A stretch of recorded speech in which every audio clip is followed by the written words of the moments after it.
Hello and welcome to Trek on the Side, the podcast that has finally remembered to say its own name. I'm 3 of 7. You can, of course, improvise your text. This is just the default one. Today I'm joined by KerryMalone, again, and Minnow Raydor. Hello to you both. Again? Has Minnow been on the podcast? Yeah, he was on episode 2. Oh, well, that's my memory for you. So forgettable. Well, Yeah, it's almost like it's been several months. Well, I'm KerryMalone. I'm back again. You all know who I am. I'm not going to go through the introduction. I don't care enough. But yeah, you can take it now, Minnow. Well, apparently I'm the forgettable Minnow Raydor, Executive Officer of the Starfleet Personnel Office, and I'm already burnt out just saying that title. Yeah, we all know who I am. Oh, wow, such enthusiasm in both our guest voices today. I'm old. You want enthusiasm on a Friday evening? Friday? Yeah, it's always Friday here in the UFB. I mean, I suppose. So, today we've got some possibly wrong opinions coming up from the two guests. Objectively wrong opinions. Yes, Except mine, which are all objectively right. maybe. Oh, hold on. We have a sound for that now, don't we? No, we don't. Maybe. That's good. Of course, Kerry is the one that doesn't have any soundboard clips. Well, I do now. Now I'm the only one who doesn't have a soundbite. It's quite helpful. uh, I'm being bullied. well, what's new? Nothing really. Same as always, I guess. That is incorrect because we have Star Trek news and news is new. So let's dive in on Trek on the Side. It was very recently San Diego Comic-Con 2025 and a lot of information was released there by Star Trek. To start, the previous announced audio series Khan is set to debut on Star Trek Day, September the 8th. And a trailer has been released featuring returning Star Trek cast of Tim Russ as Ensign Tuvok and George Takei as Captain Sulu. Picture them in the movie. So it'll be like that Voyager episode. When he brings the captain a cup of tea. Yeah. Exciting. So my guess is it's somehow Excelsior dealing with Khan? I guess so. But isn't Khan killed when, the line goes up? I don't know. Have you not A seen trailer. Star Trek? A trailer has been released for this. Well, yes, Oh. I know Khan is blown up, but In a Miranda of all things. I don't know. Miranda's why very this- good at being blown up. Well, also in the trivia night, we had a question about Miranda not being blown up. I don't even remember what the answer was. That's right, you didn't know what the answer was to most things. No, I didn't. Insert laugh track. Well, in our next bit of news, we also got the first look at the Starfleet Academy trailer, introducing the main characters and confirms the story that it's going to be set on the newly built San Francisco campus after the later seasons of Discovery. The trailer also teases some familiar faces from Discovery, as well as the emergency medical hologram, The Doctor, from Voyager, and more recently, who was seen in Prodigy Season 2. The series is slated to premiere in 2026. Yay. So somebody's picked Prodigy back up then.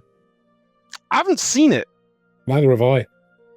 but we did get a glimpse of the Strange New World Season 4, and it looks like one of our episodes will feature the puppets created by the legendary Jim Henson Creature Shop that did the famous Muppets and the Sesame Street, which I also haven't seen.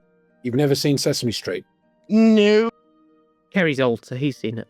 I know of it, but I've never seen it. When was it popular? It's always been popular. It's a lot more popular in America. Yeah, well, it's on PBS in America. It was only on Channel 4 over here. No one watched Channel 4 unless you got homesick in the 90s, before satellite television was really a widespread thing. You only had the 4 main terrestrial channels, and if you were homesick, And there was nothing on television. You just watched Sesame Street. Did you? I did. Okay. I didn't. Well, maybe you should have done. Because then the Count could have taught you to count. I can count. But he would have done it in a nice Transylvanian accent. He could have caught up on the goings-on of Bert and Ernie. I'm not sure I want to know what Bert and Ernie are doing. Anyway, do you want to go and read the community announcement? Yeah, I guess I can. What's in it for me? I don't know, it's in your colour. I guess so. So, for community announcements, from the desk of the lead moderator, to better serve our gold, silver and bronze supporters, the Fab Discord team will be checking weekly so those who support us will get the correct recognition on Discord.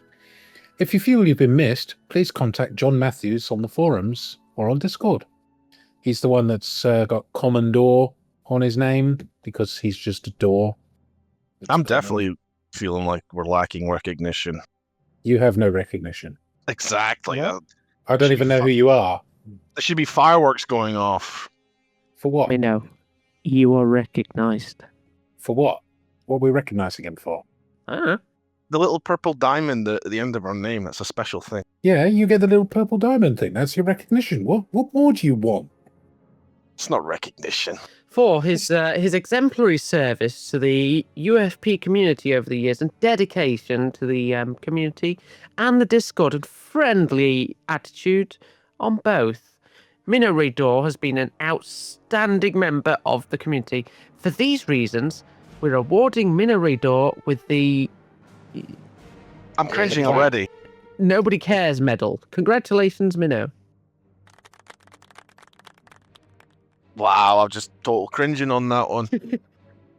I don't know why you're cringing. She's basically just making fun of the UFPAC. Which is making fun of myself. Wow. Let's have a gif of a fourth wall breaking. Eagles isn't going to put a gif in, but you know. No, he isn't. I'm just going to pretend that he is. You know, he doesn't put GIFs on the podcast. Yes, that never stops me from saying it. Well, you know, nothing stops you. Shall we move on to the main segment? Excuse me, who's the main host? I don't know. It's me. It's my podcast. You're just a guest. Well, you're not leading it. I was busy. You weren't busy. You were complaining about a lack of a GIF. Exactly, I was busy. Had the Vice Fleet Admiral a certain authority. Vice Fleet Admiral? We've got a Vice Fleet Admiral? Since when? Dunno. Congratulations, Minnow. You're the Vice Fleet Admiral. No, I don't want that. For his exemplary service to the UFP. No. Because we hate Minnow so much, we're promoting him to Vice Fleet Admiral. He'll be dead in Congratulations, 6 Minnow. months. You know, it'd be even more torture if it was acting. You know, with the little faded. But we don't actually have an acting Vice Fleet Admiral rank. No, I think we've been through this before. Yeah, we've been through it on the UFPAC, haven't Oh, we could add one. Just for Minnow. we? Yeah. No, I'm happy. Oh, he's happy. That's good. Yeah, we can make him the acting Deputy Vice Fleet Admiral. Now you're just, like, demoting it even lower. I know. It's good, isn't it? What about the acting deputy acting Vice Fleet Admiral? You know what? We could just save an awful lot of time, money and effort and just call it the Solace rank. But we're giving it to Minnow. Yeah, so we're going to call Minnow Solace. And it's covered in mildew. And do we then give Solace the Minnow rank? Why didn't we like Solace? I'm one of those few people that does like him. Well, I suppose there's a weird one in every. Come on, main host, navigate.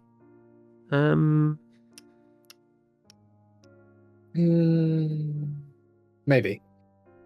So a reminder to everyone listening that the podcast is filmed in front of a live studio audience and not scripted in any way. So, now we move on to our 3x3s that we've done before, except this time, it's the things that we least like about Star Trek. Woohoo! Ooh. Who wants to present the 3x3 first? Okay, there's mine. Nice. I put a little bit more effort into it than the last time I was here. Oh, you That's- named yours. Oh, I knew I was forgetting something. I see that we have some similarities. 3. Yeah. So that's good. Oh, and I made the equals happy. So shall we go through yours first, Kerry? It will be on screen now. Okay, well, I will start in the top left and work my way down. Down or across and down. Across. So basically, I'll go from left to right on the top, then Right, to got left. Yeah, right to left. Okay. So, first up is the Oberth class. Not a particularly controversial pick for something I don't like about Star Trek, in that it's a ridiculous-looking ship, and in Star Trek 3, it had all of the survivability of a piece of paper caught in the rain. All right. Now hear me out. No, No, it's crap. it is a piece of crap shit. Oh, Minnow's going to disagree. I don't think it's crap. I think it's ill-suited for the role that it was given. Minnow, it's a tea saucer upside down on top of a canoe in space. Minnow is giving the politicians defense there. You don't need to defend it. It's a piece. Whoa, that's going to get filtered. Well, even I'm flabbergasted with that reply. They said that the pod underneath was supposed to detach, so it was modular. So it makes me think, is it better suited to a cargo hauler or some other function? And then I start best- thinking, Suited in a scrap heap. wouldn't you think of it more like a ship tug than a actual starship? No, that's what the Miranda's for. See, the Miranda's actually useful. That's why it's not on this list. The Miranda acts as a tug, it's a multi-mission ship. Yeah, The the Oberth Miranda- acts as Nothing. It acts as something to blow up. Okay, moving across. My next one is probably going to be a bit of a controversial take, but I'm not so fond of Kira Nerys from Deep Space Nine. Ooh, that is controversial. I hear that a of, lot. now, of all of the primary characters, she was the most annoying. I quite liked Kira. Early on, but later on, she got much better. And when she got the Karen haircut, I think it was season 3, the Karen haircut, when she had the floof going on. Anyway, Poor Kira. yes, well, Kira's one of the characters I like the least from Deep Space Nine. Obviously, excluding obvious villains. I thought that was a bit easy to put things like Gul Dukat or Kai Wynn in there. See, Gul Dukat, Great actor.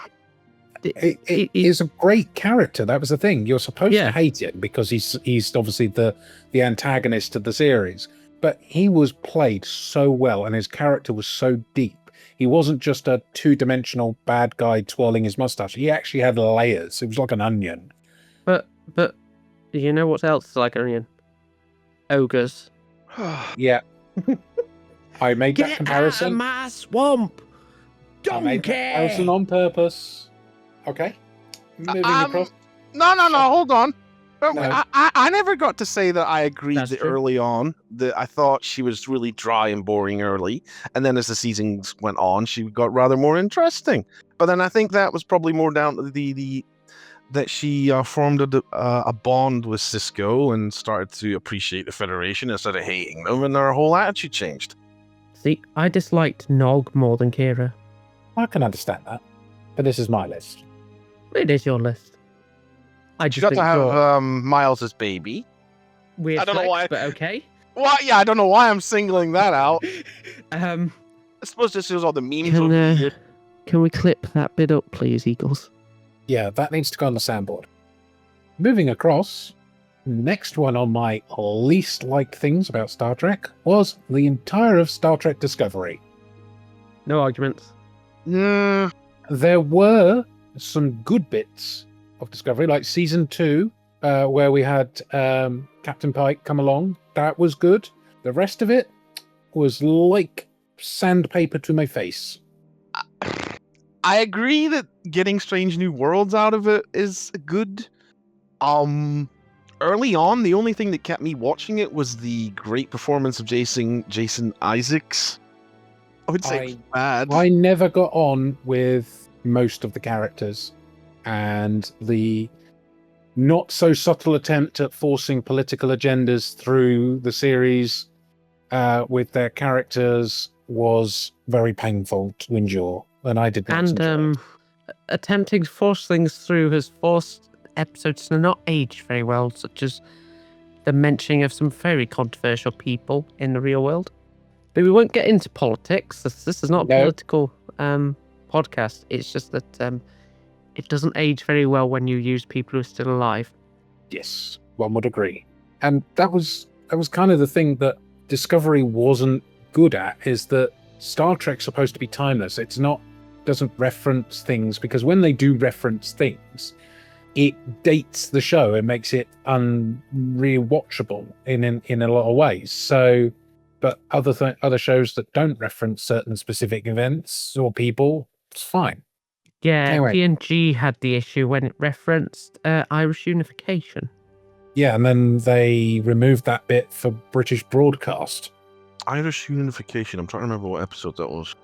Not the one with the foot washing. No, there's a scene on the bridge where Data is talking to Picard about the unification, and because obviously Data is a walking and talking Wikipedia, he was quoting the things that happened, but that bit was cut for UK audiences when it was broadcast on British television. Yeah, because UK at the time was still in the middle of the Troubles. It was TNG, season 3, episode 12, The High Ground. It wasn't the one with the clones then. I think it was the clones, the foot washing. No, I think it was like an earlier one, season 2 maybe. Well, do you want to move on, Kerry, unless you want to defend Discovery? No. My next one, again, is going to be a very controversial take, is Trip Tucker from Enterprise. You hate him? Now, I don't hate him, but I dislike the character and how they developed the character. I can see it. I have no opinion one way or the other. Put that Futurama gif of the grey people. Eagles isn't going to do it again, but you know. So the reason I'm unhappy with the way that they portrayed Trip Tucker is that there was a lot of potential for him, particularly when you saw him develop during the Xindi conflict, and he actually had a personality, and he was pushing against like Captain Archer's sort of ethical quandaries on dealing with the Xindi. He kept going, we shouldn't be giving them quarter and all stuff. That was really, really good development. And then all of a sudden it was, oh, he's just bagging to Paul, and then that's it. He's what? He is having sexual relations with T'Pol, who is the science officer in Enterprise. One episode that I remember is the one where the Xindi are on the Enterprise, and Trip's there, and he's very antagonistic towards them. And it's like, why is the captain having a go at him when it's clearly obvious that he's going to have a go at them? Yeah, Anyone would have a go at them. Oh, is that the one where they were showing Dagra all their evidence they'd collected? Yeah. That They episode should have- irked yeah. me a little bit there. Tucker should not have been there. He should have not been invited. In some cases, Tucker was supposed to be in that room, so Dagra shouldn't have been there. You don't bring a mass murderer into a room where there is somebody who's lost somebody because of that person. I agree. Anyway, I think they ruined what could have been a really, really, really strong character. But that's not to say that Connor Trenier was a bad actor. I just think it was bad character writing. Yeah. I think he was better on Star Trek than he was as Michael on Geek. On what? Never mind that other show that we're not supposed to talk about. What other show? I mean, that could be a list in and of itself. What other show that we're not supposed to talk about? He played a Wraith on... What, on Stargate? Oh. We can talk about Stargate, you know. It's not a banned taboo subject. Welcome to Trek on the Side, the only Stargate podcast this side of the universe. Can I move on? Yes. So, next one on my list is the portrayal of admirals in pretty much every Star Trek series and movies. With a couple of noted exceptions, most of them, they seem to play as incompetent, evil, flat-footed idiots. And I know it's just for the sake of the plot, but really, people who make it to that grade in the service generally are not all like that. No, but there are quite a few that are like that. But not as many as Star Trek seem to portray that exist. You get no argument from me on this one. It's another point I've often wondered. I get that they're a plot mechanic, because you need a big bad for, to Picard to moralize against, or Cisco to fight against, or, Janeway to ignore, or whatever, or what have you. But I genuinely do not believe that every single admiral in every series of Star Trek was either an incompetent buffoon or completely corrupt to the point that they were evil. There is the notable exception of the admiral that you see in Voyager. Paris. Admiral Paris. Yeah. The admiral in DS9, who is discussing the war with Cisco, he's pretty good. Ross. Yeah. I did say there were some notable exceptions. I know, I'm just going through the exceptions that I can think of offhand. And actually, Admiral Ross is a bit of a controversial take, because on some panels he's good, and in others he isn't. Yeah, but what I mean with him is that he's not there as just 2D generic bad guy. Yeah. It's Nechayev. Nechayev is pretty good, I think. Obviously, she's quite obstructive, but Nechayev seems pretty good. If you bring her French canapes and whatever it was he made her drink. But Nechayev, she seemed quite competent. She knew what she was talking about. She was very motivated by politics. Yeah. Yeah. I still think she was designed to be a thorn in Picard's side. Yeah, rather than a competent flag admiral. But she wasn't incompetent, was my point with Nechayev. Fair, but one could say she was... She was doing her job, is what she was doing. Fair. Okay, I'll take that. But yeah, I fully agree with your point that most of the admirals shown are incompetent. They use that trope on NCIS as well. Yeah. They seem to like, in shows portraying senior people as being thick. They're just supposed to make the lead, the main characters stand out a bit more, but yeah, it annoys me. If the character's written well, it works. If not, it doesn't work. Anyway, continue. Yes. Next on my list is the Gorn from Strange New Worlds. I don't like the fact that they basically turn them into little velociraptors. Yeah, I've heard of this. They've removed any semblance of sentience from them.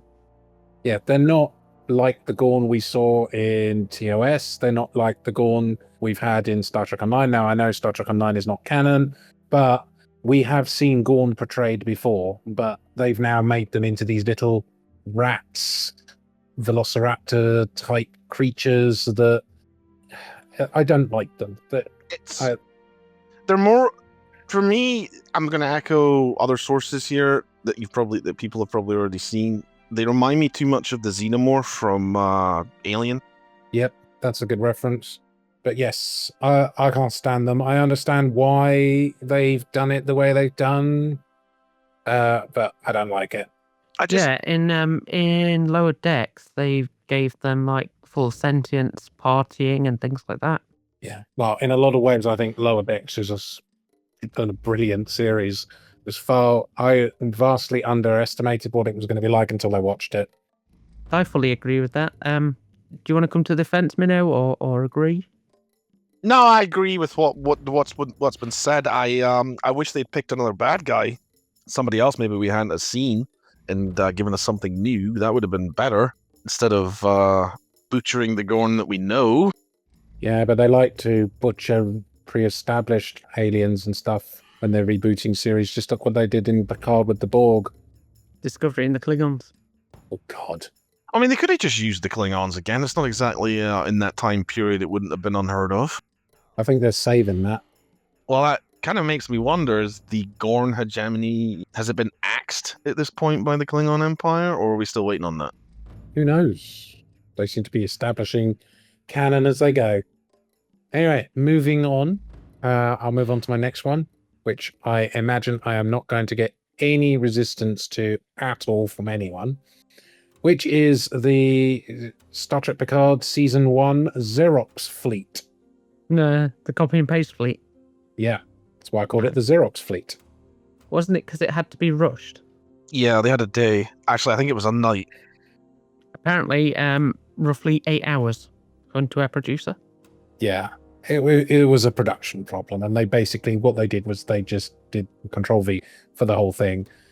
And it's like, I'm on the bridge of the most advanced starship, and here are 300 exactly the same. I think for that particular thing, the saying of quantity versus quality is made real. I don't know why they couldn't have just like copied and pasted the Jaeger class. You know, that's a nice ship, that one. Why did it have to be a fleet, though? They could have just did one ship each. I suppose if the footage has already been pre-recorded, yeah, back to the production issue. It's just a case of production problems, but it's going to be one of those things that lives on as a terrible. Mind you, most of Picard Season 1 was utterly terrible anyway. Hey, Kerry, if anything, it'll go right up there next to the Warp 10 episode. I don't know. It might be sheer effing hubris. So nobody's going to defend that copy and paste fleet? Nope. Apparently not. So moving on. Next on my list is Faith of the Heart. Love this song. I love the song. Now, I have no problems with the song. The song is really, really good. But what it is not is It's a Star Trek intro theme. Yeah. It is not. So as it goes, it's an outlier. It should never have been used, and it can go away. It can go in the bin. It can go in the bin, yeah. I agree. And Discovery decided to take that route. What, by going in the bin? No, it was whatever intro they went for, which wasn't very Yeah, I love the intro for Strange New Worlds. I think it's really, really well done. It's not really a Star Trek-y one, but it's also really good. But it's not got someone toss singing one. Faith of the Bloody R. I'm just wondering if it's because it goes against what's been done before. That's the reason why it's so great. It almost makes me wonder: is it any different than Ira Steven Bear throwing the book away for Deep Space Nine as the black sheep? I think that's not a fair comparison. I think it breaks it too much. It's like if NCIS suddenly changed its intro on one of its new spin-offs. Gah, could you imagine? Well, I stopped watching that show a long time ago, so you probably know more than I do. I know what 3 is referring to, and she's deliberately throwing hands on the floor. I never Anyway, would. my last one is the portrayal of the Ferengi in early TNG. Now, what I wanted was for them to stick to how they wanted to play the Ferengi, but unfortunately what they did was turn them into, well, at least in one episode, into chattering chimps on the planet. Trolls. Yeah. And I understand from reading source material and stuff that the Ferengi were supposed to be the big bad guy for the TNG series. But if that was going to be the case, why on earth did they portray them in the way that they did? They did not fix Ferengi until Deep Space Nine. I can't really remember many TNG Ferengi episodes. That one I do remember. It was, yeah. There's also the one with the where they used that weird glowing orb to control Picard's memories of him being on the Stargazer. Oh, yeah, that one. And then they had them show up during the War Games thing and try and steal the Enterprise as if, yeah, that's a thing that they can do. Yeah, it's like they were sort of treated as a comic relief baddie. Yeah, they were never taken seriously by the scriptwriters. The only saving grace was that they really stopped referring to them shortly thereafter. They only appear once more, I think, in later series, where they, are a bunch of idiots who go through a wormhole and don't believe Geordie and Data that it's going to collapse, and then they get stranded in the Delta Quadrant. And then we pick that thread up in Voyager when we come across them again, playing as gods. Did quite like that, though, that they kept that thread. Yes. That was a nice piece of continuity. Something that, I don't know, other showrunners could potentially learn from. Nah, continuity. Who needs it? Yeah, who needs continuity? Absolutely. The Trek on the Side podcast needs continuity. You're listening to the Trek on the Side podcast. How does it need continuity? It has you. I don't know. I'm just trying to remember to say the name. If I don't, my CEO gets mad at me. He is a violent Frenchman. I'm not going to lie. Yeah, it still baffles me that you can be a SEAL 4 and a SEAL 6 at the same time. I am. Look, I like to cosplay as a CL4 sometimes. She's very good at cosplay. I'm very good at acting like a CL4. It's like, oh, sorry, I can't give my input there. It's above my pay grade. Well, anyway, that's the end of my my square. Oh, and I agree with you, by the way. I do think the Deep Space Nine version of the Ferengi were better. Yes, because they actually put some decent actors in and gave them some character depth. I think some of the better episodes were Ferengi ones. I mean, I think. what was the one with Izzy Pop? What? When they go rescue Ishka. Mookie. The Magnificent something, or I can't remember exactly what it's called, but yeah, that was one of the best Ferengi episodes. See, the thing about the Ferengi is the prosthetics were really good that, really shouldn't have wasted them. So, yeah, it's good they picked them up. Right, shall we move on to minnows, or do we want to do threes? Let's get some of the more objectively incorrect opinions out of the way first. Go on, Minnow. Well, after hearing what Kerry said, I'm almost afraid to put mine in, because I interpreted them as could have been improved, irked me the wrong way, but let's go on. Well, the things that you disliked for whatever reason, so, go ahead. So, my first one is the interiors of Strange New Worlds and the early seasons of Discovery versus TNG and the other ones. They look far too enlarged. Like, the rooms are big. Let's face it. I mean, let's look at Pike's quarters. That thing's like a hotel apartment, for crying out loud. And let's not forget about the episode with Scotty where he says, not even an admiral would have had quarters this size when I think it was an ensign or a crewman, was showing him to his quarters in that episode Relics, I think it was called. So, yeah, just size of interiors versus TNG. And there's that continuity thing. Star Trek does have an issue with scale. Like, the corridors in TNG as well are often so sparse. The rooms too. I mean, if you look at the TOS sickbay for the original Enterprise versus the one that's been shown in Strange New Worlds, that thing is massive. Yeah, they had that problem with Enterprise, didn't they? Because Enterprise looked far too modern. It was more modern than the Constitution class that replaced it. Yes and no. Enterprise was really trying to make it look more industrial, more like how it more realistic in a way, I suppose. Yeah, that was the aim, but their computers were more advanced than the ones that were on TOS. And yeah, but that's just an issue that you're never going to get past because of the TV at the time. So suspension of disbelief. Yes, the fact that they had a computer bank on Enterprise, whereas they had to use little Game Boy cartridges on TOS.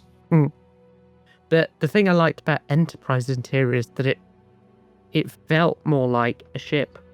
Yeah, that is true. And, the cabins were of a respectable size that you would expect.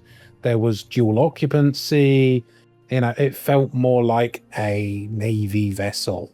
It was a submarine type thing. The corridors were usually busy. Cramped. Yeah. So was the TOS. It was cramped. And then you got, Strange New Worlds where everybody's living in hotel apartments. Yeah, but also in TNG, they also had that problem with scale where it weren't cramped. Yeah, but the ship was phenomenally bigger. Yeah, TNG. that's true.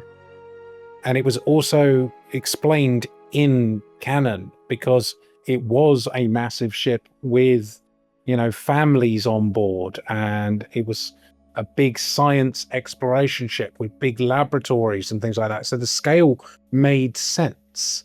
But even so, and I agree with Minnow's point about Pike's quarters, Picard was the captain of, let's say conservatively, the biggest enterprise that we've seen on canon. And even on the D, he had huge quarters. He had the biggest quarters of anyone on the ship. And Pike's is much bigger on a technically smaller vessel. Got a kitchen for crying out loud. Yes, he has what I would probably call a open plan apartment in New York. Yeah, that's a bit silly. I mean, all of the officers have huge quarters. Even Ensign Uhura has a huge quarters, and you would assume that ensigns, being junior officers, would get very small quarters, but she has like the equivalent of a hotel suite. Well, that makes me think, because you said there about that. Lower Decks has them living in bunks, and then Ensign gets the big apartments. So does that mean that if you're on the bridge, you get bigger quarters regardless of rank? Yeah, no, but that doesn't apply either, because in Lower Decks, Boimler was on the bridge. He was a bridge officer. They were bridge trained. It wasn't until they made JG that they got quarters, and then they had that whole thing of, they had to have a buddy in their quarters because they shared them, and the quarters were they had that whole episode where Boimler was trying to find the perfect quarters because some of them were really bad, like the one right next to the nacelle. That was fun. I like that one. I was very realistic. Like, I'll just open the lid. Blind by the plasma. Yeah. So yeah, no arguments on that one. All right. We'll just have to keep looking at New York style apartments as the episodes go on. Woo! I wonder what the rent's like in them. Moving on. Trying to remember how I was phrasing this one. Time travel and holodeck episodes being used as filler for lack of what's the word I was looking for? Creative direction. And then I'm going to just expand even further and say we had some really bad holodeck episodes, and then we had some really good ones. You've put Trials and Tribulations up there. Because that was time travel.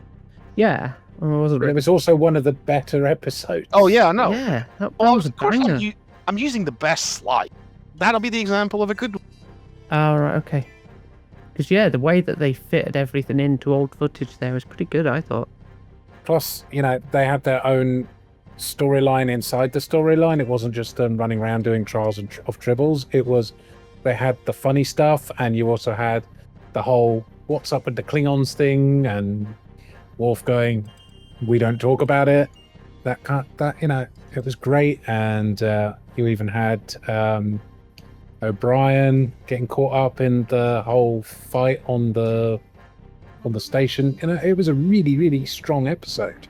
Well, why did every series need a time travel episode? Because it's sci-fi. It's a sci-fi staple, isn't it? It's quite fun. I think, personally, time travel is it's whimsical. And I'm using the slide there for... I hated the Moriarty episode. No, it's the one next to it is the reason I picked it. The Dixon Hill thing. I think that whole arc is just there to flex Patrick Stewart and the fact that he's classically trained. Mm. Yeah, but you've also got Moriarty there, which, that episode was... Well, there was a couple of Moriarty episodes, wasn't there? Yeah, but the one where he becomes self-aware and everything, I hated that episode. So daft. Oh, the holodeck's locked out. Why? Voyager does that as well with, what was it called? New Haven? Yeah, that was it. Those are examples of bad holodeck episodes. Yeah. There are some really bad episodes. Fair Haven. Voyager as well. I would maybe lean even further and say the World War II Hirogen thing was a bit far-fetched. Oh, no, I like that one. I quite like that. That was quite fun. I didn't like the one where they had Janeway in the past. It wasn't even Janeway. It was like a filler episode where she was... Yeah. She was in like Midtown America. Oh, Something like that, in a book- 11:59. Yeah, in a bookstore or something.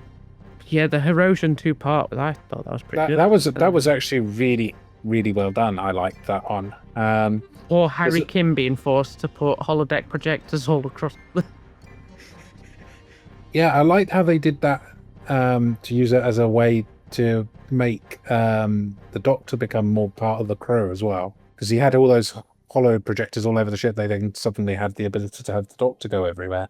Until they went to another time travel episode where they got Then got the holo emitter, yeah. Well, didn't they say the reason that there wasn't a thing anyway was because of the amount of power it requires to project him all over the ship? Yeah. That was the issue that was in the Hiroshima episode, where there were hollow projectors that started decaying and things. I like the fact that they kept Harry Kim to do that and not, any of the actual engineers. Like Yeah. B'Elanna Torres, who would probably have been a better pick. Yeah, but B'Elanna Torres would also have fought back. She did fight back. She was also pregnant. Well, yeah, but because she had her memory wiped, she would have fought back if she knew what she was doing as an engineer. Yeah, but then why not keep one of the junior engineers? Because there aren't really many, and Harry Kim is a savant. Maybe they were bribing him with a promotion. No, they were definitely beating him. Shall we move on? Yep. To the floating toilet.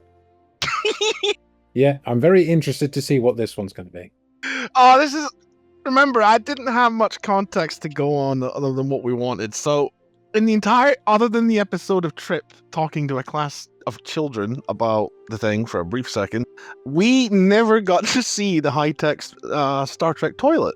We saw the bathtub, because, we saw the bathroom and the B'Elanna Torres was in the shower. But they never talked about the space toilet. I'm concerned. I'm glad you voiced that, 3. I'm like, okay, I understand you want a little bit of realism, but I don't think we needed an episode where Picard was on the bog reading a book.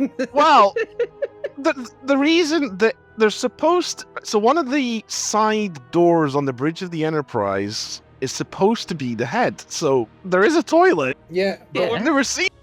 yeah, but can you explain how it would make sense in terms of a television show to have even more than an iota of a second focused on the fact that Picard's coming out of the head with a piece of toilet paper on the bottom of his shoe? And, the ship goes to red alert and he's coming out, tugging his trousers back up, going, "Report, Mr. Riker." Well, how does this work? Worf leaves and he goes, "Oof, that's a brown alert, guys."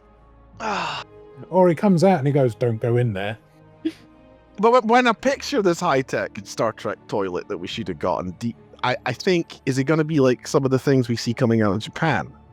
High-tech in that sense. Oh, what? Quite Talking probably, toilet? yeah. Oh, that would be even better, having Majel Roddenberry's voice. "Thank you for your deposit." No. Enterprise toilet played by Jeffrey Coombs. And the thing about Trip is that he did say that they recycle everything and it's turned into like a pair of boots or this and that. So Yeah, it goes into the replicator. It's matter. But then it goes back to our earlier podcast where I was talking about the uniform thing. Wouldn't it be free energy if you could just give everybody bad food? There's no such thing as free energy. There's always loss. So if you're giving somebody curries to make them go to the toilet, sure, they're getting rid of some of it, but the body's also absorbed a bunch of it and turned it into energy. So you're only getting a small percentage back. And I also think if we're going to be true to canon here, could you, Worf had real problems with doors.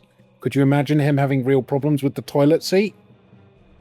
Maybe it's best we didn't get any shots of the high-tech toilet. Or Data wants to be more human, so he gives himself an appendage, Crichton style. I can now. And then it feel falls off solid and then it runs away. biomatter. Maybe we should move on to your next panel, Minnow. Hold on. You remember when the Doctor simulated an illness for himself? Maybe wanted to simulate bowel movements for himself. That could have been an interesting episode. Oh, I knew this was a bad idea when I put the tile together. That was great. Okay, your next one.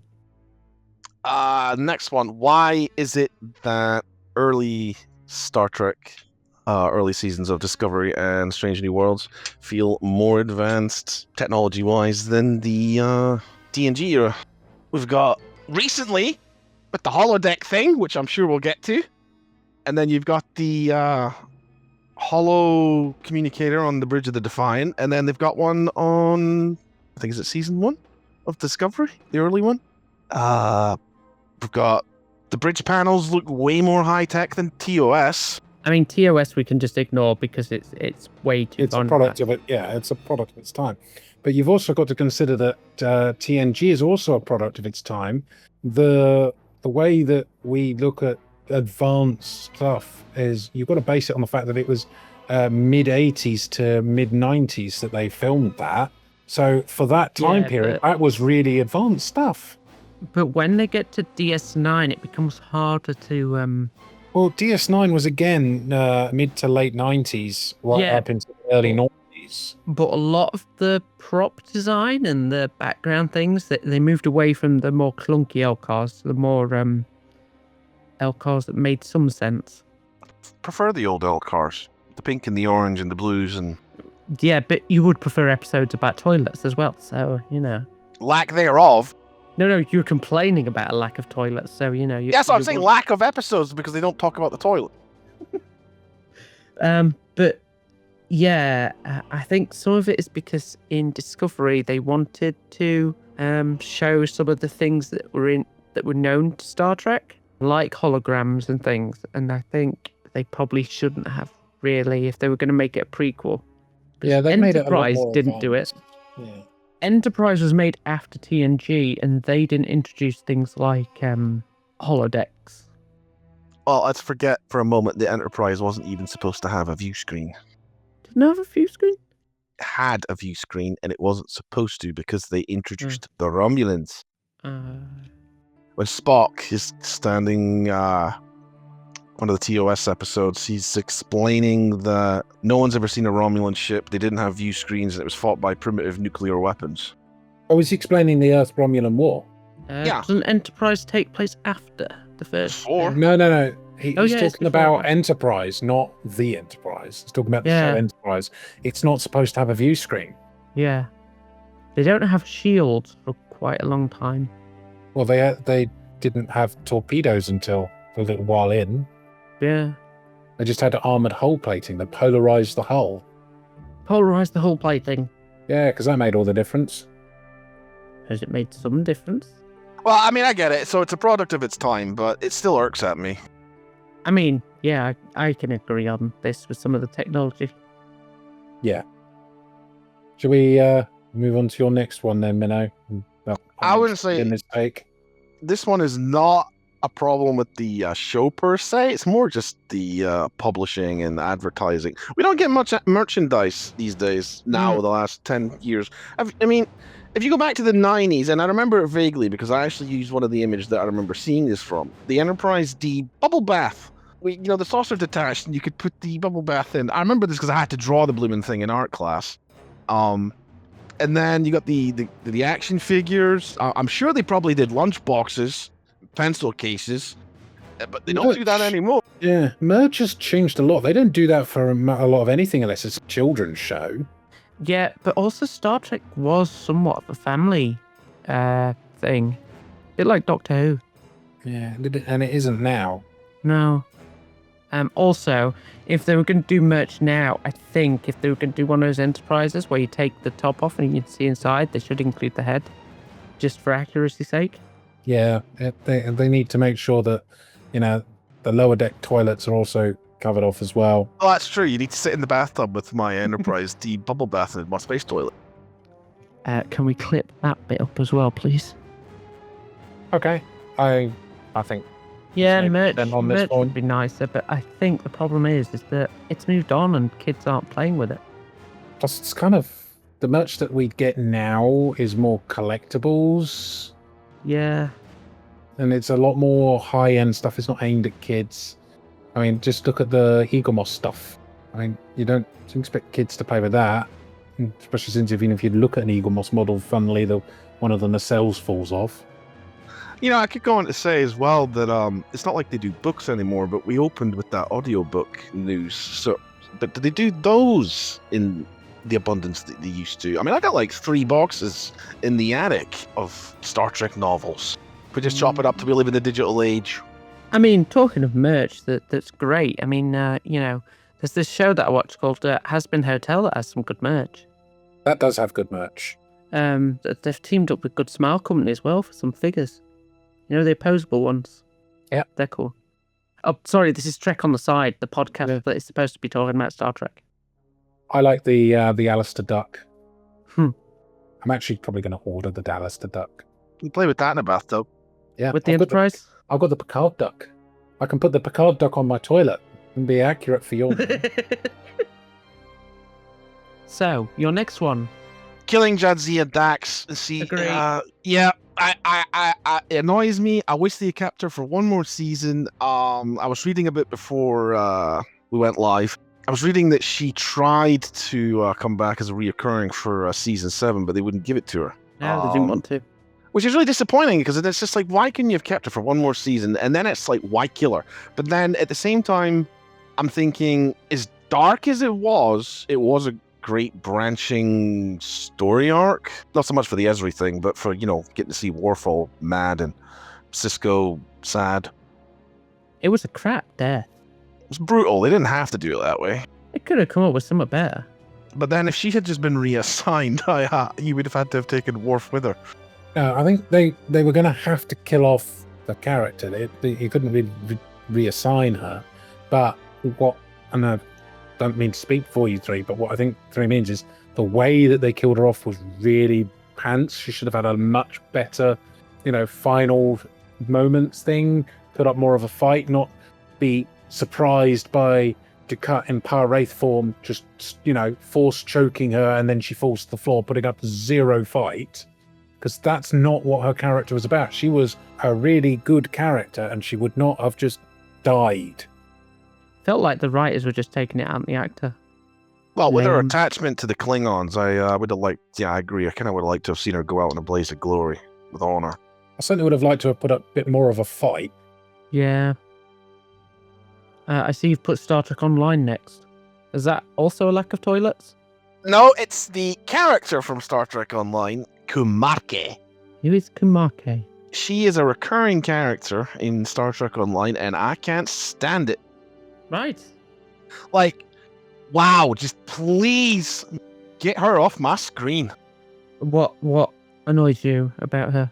She's overused a lot in the story arcs of the game. I don't know why. It's no surprise when she pops up. And then I can probably explain why, in that her voice actor is a lot cheaper than trying to get some of the actual talent to do their bits, which is what they were doing before. I was going to me. I'll voice act for Star Trek Online. I kind of knew that was the reason, but I didn't want to say it in case, anybody from Star Trek Online happens to listen. They're not listening. No, and I can't imagine that they would care about our pokey little podcast anyway. What, Trek on the Side? The #1 podcast for viewofplanets.com? Yeah, in our own little environment, we are #1 since we're the only one. Also, if you are listening, developers of Star Trek Online, and you need a voice actor, feel free to reach out to me. I'm available to voice act. I can do some great voices like Captain, we're under attack. What do you think? Marvelous. Don't give up Thank your day job. Don't have a day job. So, and then of course the other thing that's like unknown to people is she reminds me a lot of my mother. The way she talks, they sound almost identical. Right. Okay. We'll get into the real issue now here. I hope your mother's not listening to the Trek on the Side podcast, the primary podcast of viewofplanets.com. No, she's not. I gave her a phone once. She didn't even know how to push the email button. Was there an email button on the phone? But it was an iPhone. It was a big icon. Oh, okay. So overused and reminds me of my mother, right? Yeah, she just No, just get her off my screen. So far, we've got toilet issues and mother issues in this 3x3. Why is it whenever we do the 3x3s, or the third guest is always objectively wrong? I don't know. Some of these have been right. I mean, I have no opinion on this one, you know. I mean, when Bubbles was on, he was objectively wrong. Oh, Who's Bubbles? yeah. It's Goslow. Yeah. Ah. See, next one. Is this going to be section 31? No. No. I think it's going to be him ranting about using Commodore and Fleet Captain and directors. It was actually Deputy Director with the bar underneath, but yes, which also mirrors Fleet Captain. You're part right. I do have a soft spot for that rank. I think it looks cool. Commodores were a thing back in TOS, and then they killed it because it was reflection on the Navy change, and then they brought it back again. And then Deep Space Nine with that Deputy Director. It's just like, wow. Yeah, it should be pointed out it was a fictional rank that they used. But Deputy Director's a title, not a rank. Yeah, so he had the rank of captain, but he was positionally deputy director, and they put the bar underneath it to make him stand out as different from Cisco. The bar might have symbolized internal affairs. No other division has ever stood out like that. No, but like if you think about it, internal affairs would stand out. But also, I like that rank. Why do I you think think he's it's bringing cool. these back, though?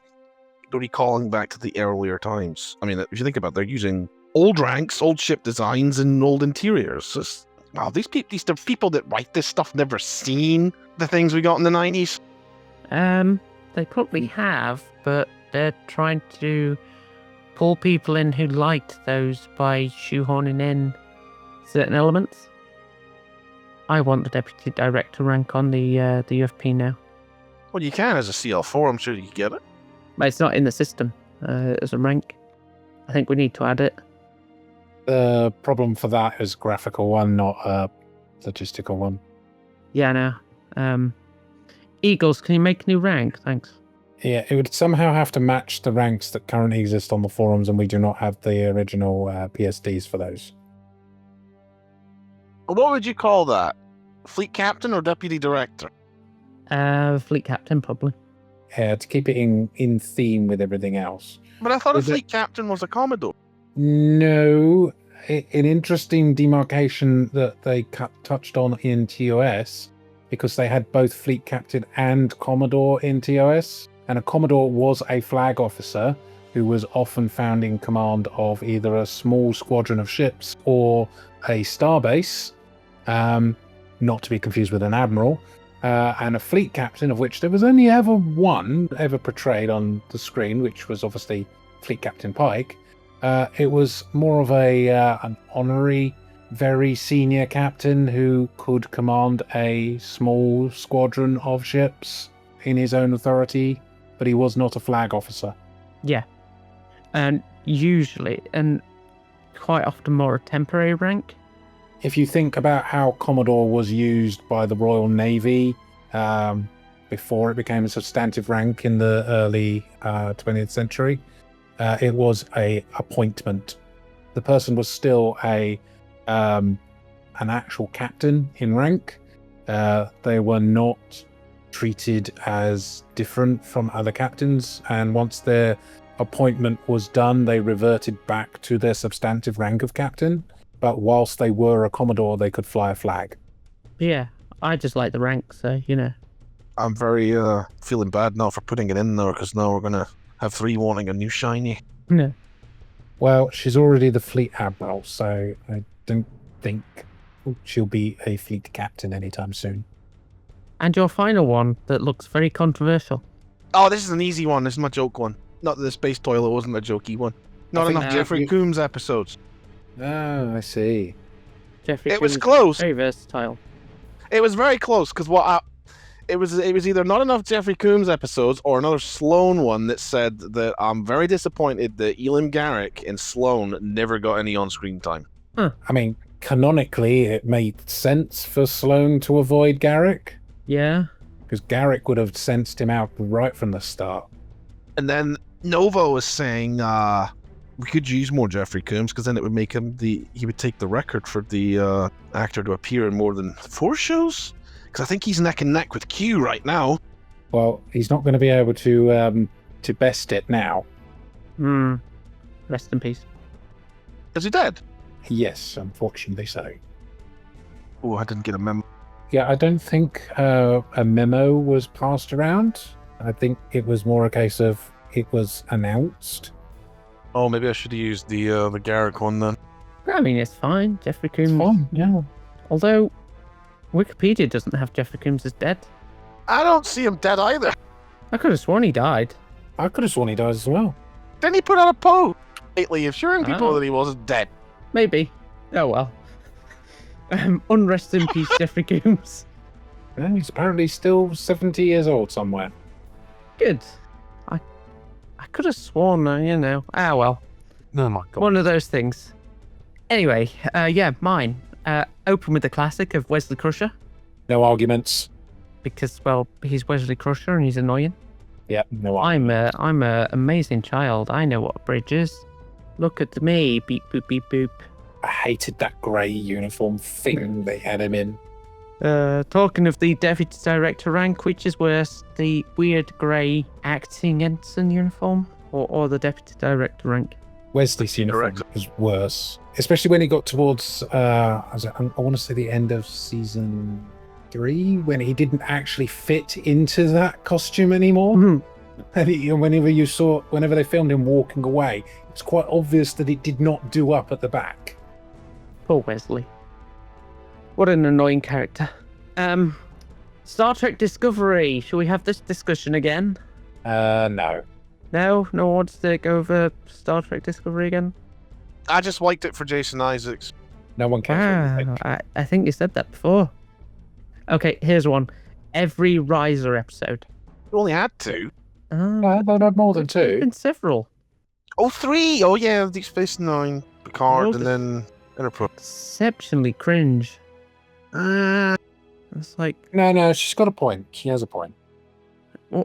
the one in TNG with Picard and his book and everything. God, didn't like that. The Enterprise one that was really obvious what was happening. I don't know. The Malcolm and Trip getting tied down in the basement, being deceived was kind of funny. Nah, too obvious. And just very slapstick. Ha ha ha, they are in their underpants. Woohoo! Okay, I'll give it to you. I can't think of a good one. Yeah, they're boring. It's not so much that they were boring, it's that they were cringe. Deep Space Nine one with Worf and Dax arguing and Worf wanting to go over to the Fundamentalist. yeah, joining the fundamentalists. Yeah, didn't like them. I rank them up there with the Warp 10 episode. That's a controversial take. Is it? I think the Warp 10 episode is worse, but not by much. Yeah, I mean, I did say up there with the Warp 10 episode, but, competing. Okay, Star Trek Infinite. No argument at all. That is the biggest pile of drivel that I've ever seen. I was so disappointed with it. I was looking forward to it, and all it was an old version of Stellaris that was reskinned, that didn't even have any of the decent quality of life stuff left in. It was awful. It's absolutely. I'm glad they stopped developing it. I'm glad they just walked away, because it was bloody awful. I mean, one of the biggest problems was it was abandoned. It's like they just decided to not make an effort at all. Yeah, as they hit a little. They hit a lot of negative feedback about it, and they're like, you know what? I'm not going to care anymore. Walk away. I mean, the thing is, they had so much to work with. They should not have used that really old version of Stellaris as the base. I think they used like 3.11. It was really bad. Should have given it to that mod team that was making the better mod. Yeah, the mod was tons better. That's what I always said when it was announced. I didn't see the point of why this was needed. I knew the mod was going to be better. I mean, I can see why it'd be needed because the mod isn't licensed as such, so there's less you can do with the mod. Yeah, but the mod is better in every conceivable way. And that's probably part of the reason why it just, I mean, forgetting about everything else, but I don't think it was ever going to sell that great because everybody was just going to keep playing the mod. The mod was free and had all the bits that it was missing from the game. The one you could buy, I mean. But Infinite was sold on the promise that it had the proper IP and that it was going to be continually developed. And it had, story and all the rest of it. But it really was not well deployed. Yeah. So that's what makes my list. It's just a shame that it flopped and then Resurgence was single player only. Yeah, Resurgence was a good game. Quite fun. I enjoyed the story of that. Yeah, we've not had a good Star Trek game really recently. Resurgence is... Resurgence was good, and then they had Bridge Crew as well, but you had to play that in VR, really. I mean, Bridge Crew, would you call it good? It's okay. It's a bit of fun. It's a bit of a laugh, but I wouldn't call it good. It was all right. Come on, give it credit. It was all right, and as a group activity, it was fun. It's okay. Made better if you have friends. Without friends, it's a 3 out of 10. Yeah, and that's the problem, that it was aimed at people who like Star Trek, and by definition, they don't have friends. And the biggest problem Bridge Crew suffers from is that, well, Artemis is better. Yeah, It's not got the graphics, but you can mod it to Star Trek, and away you go. I'm more annoyed that the Bridge Crew for the TNG DLC, because it's just like, wow, this is what killed that Stage 9 fan production of the Enterprise D walkthrough? Were you in that event, Minnow? I was in the last one with you. Yeah, I thought it was. Which bridge was it? Was it the TOS bridge that was impossible? Yeah, you were just whacking buttons. What's this button do? I mean, that's pretty much how 3 plays most games anyway, so... Well, yeah, but like the TOS bridge, it's like, what does this button do? It's not labelled. Why am I seeing a fleet captain rank? Eagles has made a fleet captain rank. He has, but never mind. Now it just needs implementing. No, it will not be implemented. Now it just needs implementing. It will not be implemented. Now it just needs implementing. It will not be implemented. Oh, bet you Nova votes yet. Anyway. Oh, just to go back on the game thing and read out Eagles' comment here. For lack of a good new game, Resurgence aside, I would die for an Elite Force remaster or Bridge Commander remaster. I'll die for an STO2. Yeah, Elite Force remaster, that'd be cool. Elite Force was probably one of the better Star Trek games we ever had, I would say. See, I'd love a first-person Star Trek game where you can walk around some of the classic ships. The Armada series for me. Yeah, Armada was good. I like the Armada mod for Sins of the Solar Empire. And Bridge Commander was great for the UFP roleplay that we used to do with it. There was also the Elite Force roleplay. Frag Knights. Oh, the Elite Force competition tournament. RPGX, that was the name of it. Well, I think that's what Eagles joined us for, was to do that. That sounds about right. Is it true, Eagles? Yes. Yeah. All right, let's move on to Curland here. Yeah, there's a... Curland here. Yeah, there's a good reason that's on the list. Curland here. Curland here, come in. Curland here. Curland here, come in. Didn't they remove him from... And you can only find him in the missions that are in the legacy ones? Curland here, come in. Come in. You're right, Come in. but the... Curland here, come in. He was reused, the same voice actor was reused for Admiral Quinn. And he hasn't really changed his voice at all or made any effort. Isn't he part of the production team, though? And that's why. I think it's... I want to say it's Jeremy Randall, one of the... Yeah. He's not actually a voice actor. No, he's one of the head guys. But it was really annoying hearing the Curland here come in. Bloody Curland. Yeah, having that happen all the time when you're out on that stupid spacewalk mission. God, I hated that mission. And you had to run it. Yeah, and you had to run it multiple times to get the loot. Yep. Thank God it's not meta loot anymore. Oh, was that the 2400 arc? Yeah. Mm. And you had to run Boldly They Snored multiple times to get the Dominion weapon set. Just bringing up bad memories for everyone who was around at the time. Yeah, lots of PTSD going on. I'm sorry for bringing this up. You're not really. No, I'm not. Space combat in Star Trek Adventures. The tabletop roleplay game Star Trek Adventures. Space combat is an absolute disaster. I'll You- have to submit to your knowledge on this one. I don't know it at all. Same. You I never played it. need a degree to work out what's going on. You have a degree. Not in Star Trek Adventures space combat. It's so weird and convoluted how they've done it. There's so many easier systems out there that would have worked so much better. I'd try and explain it to you, but I can't. No, I will bow to your knowledge on this one. I never played Star Trek Adventures. Okay. So no arguments on that one. I'm 6 for 6 currently. Star Trek Nemesis. Okay, what's your take on this one? Well, you had that stupid buggy. Data died pointlessly. Spoilers in case nobody's seen Nemesis. Data dies. Then we end up with B4. And I just thought it was a bit of a crap end to the TNG's thing, really. It's probably why they came back and brought Picard along. And then killed Data all over again in Picard. Killed him multiple times, actually, in Picard. Poor Data. I never have a problem with this movie. I enjoyed it.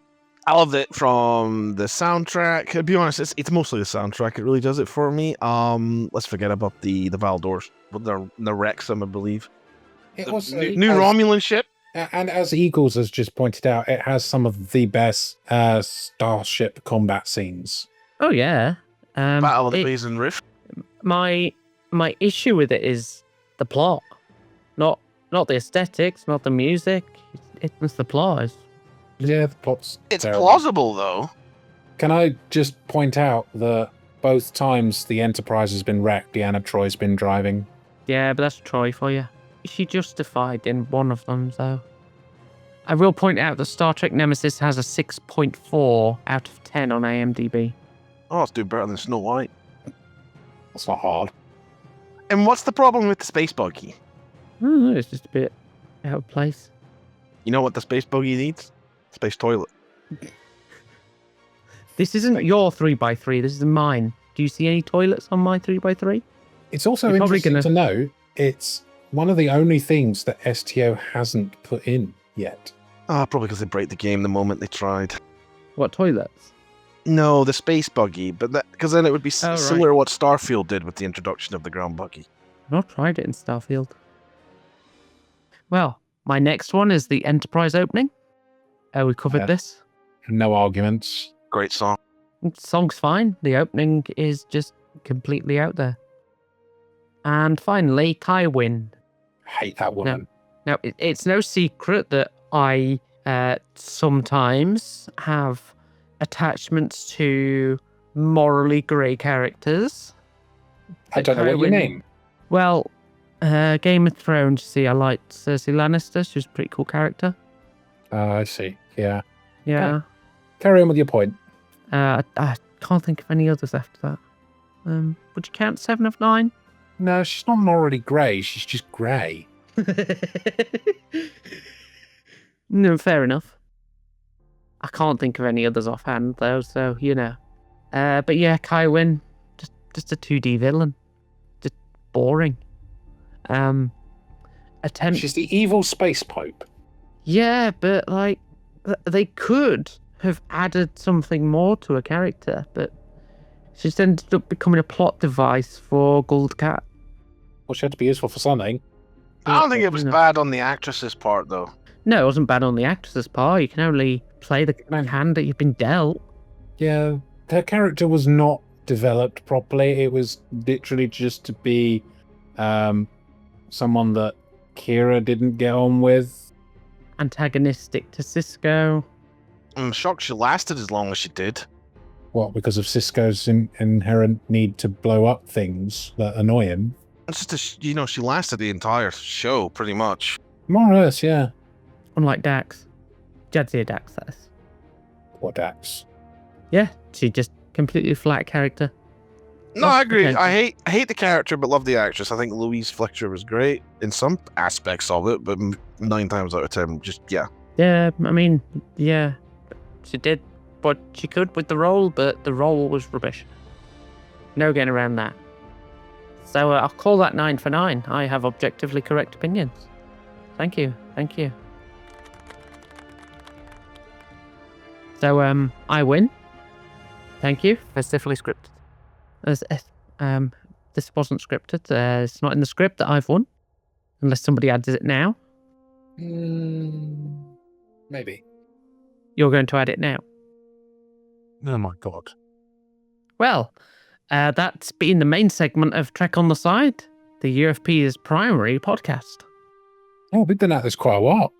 We have the 3x3s really take up a lot of time, unless of course you have objectively correct opinions and then people just wave them through. You wanted these. Huh? You wanted us to do this. Well, I'm not complaining. Eagles might complain when he's got to edit all this. I was disappointed we didn't get 10 picks. Okay. That would have taken even longer. Or we could have done a 10x10. Minnow, you struggled with the 3x3. It's fairly obvious when one of yours is a toilet. I mean, that does win as the most out there pick. Yeah, But it's I mean, definitely you've gotta have it. memorable. you've got to hand it to Minnow. He certainly leaves an impression. So now we'll move on to general division news. Do we need a sting here, Eagles? I can quickly come up with one for you if you want. If I want. Oh, that's a dangerous thing to say. So, it's the general division news of the Trek on the Side podcast. I won't remember this for the next one. Great. Well, our weekly events continue with offerings for Star Trek Online, Borderlands, Star Wars The Old Republic.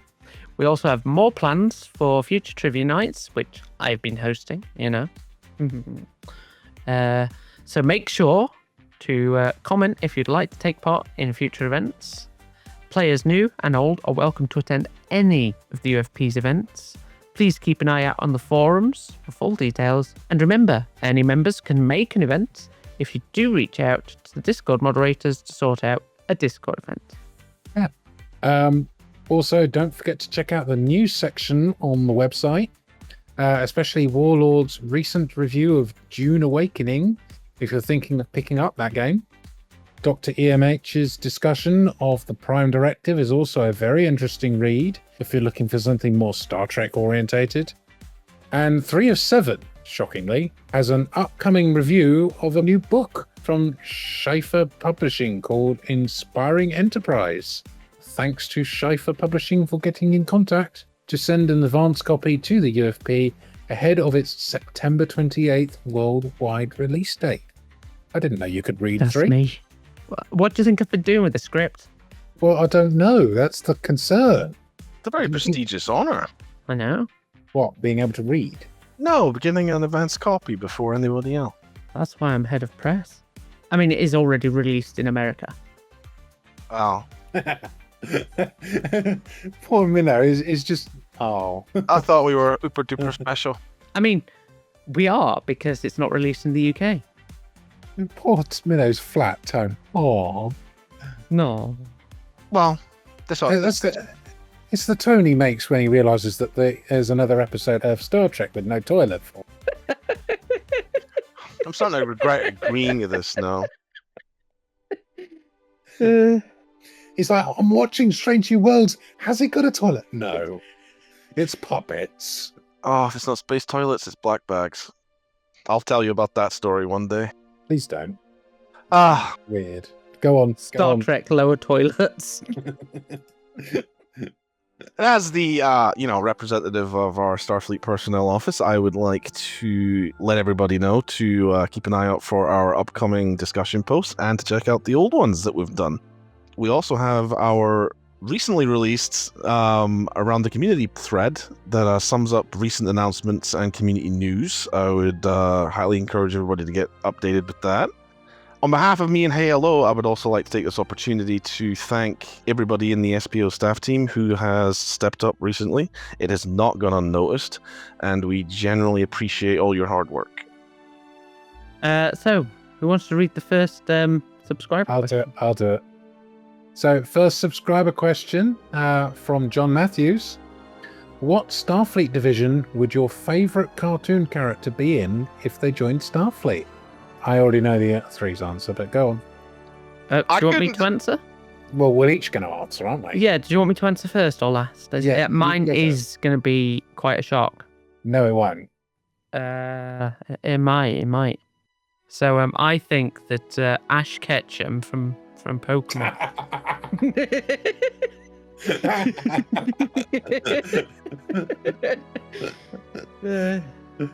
No, it's Alistair. So he would definitely be in the command division. Because red. Well, yeah, and manipulation, and probably command. Wow, I'm shocked. I would have expected something else. Ash Ketchum, however, would be in sciences. What, for biology? Yeah, and he'd be 10 years old, so he'd be younger than Wesley Crusher. Probably look terrible in the acting Exon's uniform as well. But the thing is, Ash Ketchum never grows up. He retired at the age of 10. He'd still look awful in the acting ensign's uniform. Yeah, but he'd retire at 10 as a commander. No, he'd be forever acting ensign. Whoa, are you Harry Kim in Ash Ketchum? Yeah. Anyway, Minnow, your favourite character's division? Cartoon character. I thought on it. I had to, and it's just clicked to me that the first one technically isn't, so I'll go with my second. But to be honest, both of them would have been the same department anyway. Scooby-Doo, because I interpret it as a cartoon character from my childhood. And it would be something in the galley, because, Scooby-Doo's love of food. I don't know what that would be in a Star Trek term. Operations. Yellow. Yellow for food. Yes, it's operations. So I would imagine it's some sort of cook, or I don't know. Raggy! Yeah, I'm glad we're talking about Scooby-Doo. gel packs have got infected again, Raggy. I don't know how I was going to ever explain Mr. Blobby to anybody who didn't live in the UK. Blobby. Go, Mr. Blobby. Not angel dust. I interpret this cartoon as from a kid point of view. I didn't know now. Your favourite cartoon character. It doesn't have to be from, the biblical age of Nah, because I'm cartoons. basing it on my first love, which was obviously Scooby-Doo. I mean... But, all right, Scooby-Doo, you're fine. So it'll be my choice now. And I would probably have to go with Mau Mau from the Apothecary Diaries, simply so that we could have a little bit of variation. She would be in the medical division. Okay, I have no idea who she is. Fair enough. Now, what division would Charlie be in? Well, she's hospitality, isn't she? So it'd be operations. Or would she be counsellor? That's actually a fairly good point. In which case, that'd be medical, wouldn't it? Right, Minnow, you can ask the next question. From Mizzou. Missouri. I'm so used to calling him Maz. Missouri is how I always say it. Imagine you had the power to transform our community in one amazing way. What would you choose to change or add? Missouri. Sorry, Missouri. Although I think it is actually Mizzou, but I say Missouri. Well, you're never wrong, so we'll go with your one. So, can we just clip that up, please, Eagles? Kerry, do you want to go first on this one? What would I choose to change or add to make the community better? Mandatory retirement for Solace. Wow, harsh. I was going to promote him to deputy director. Wow. Then I made the right choice then. Minnow? I feel bad in saying I'm drawing a blank. Nothing. Whoa. Nothing real. Breaking news on the Trek on the Side podcast. Minnow Raydor does not like the community. My first thought would go to a new game, but I can't think of anything to elaborate on it. It's a really hard question. He stumped me on this one. Okay. What would I choose to change or add? More people to watch Has Been Hotel. That's a controversial take. That's your homework for everyone listening. There's a new series coming out this year, September. Isn't it October? October, yep. Shh, I'm getting too excited about it, okay? Wishing it our ears before it's even here. I know. And then they kill off Alistair, and then you'll be dead. Well, I mean, I'd be surprised if they did, being that Alistair is Vivzi's favourite character. Yeah. Never say never. So, Minnow's answer was some form of game, but too nebulous to come up with one. Is that right? I think yeah, we'll go with that. Okay. So, we'll come to the final question, which was definitely written by Solace and not at all attributed to him for no particular reason. If a piece of string, how long is you? Thank you, Solace, for this question. It's definitely written by Solace. Has all of his great vocabulary skills there. It's like his guides. Yep. Definitely written by Solace, this one. Definitely. So, Kerry, Minnow, if a piece of string, how long is you? Endless.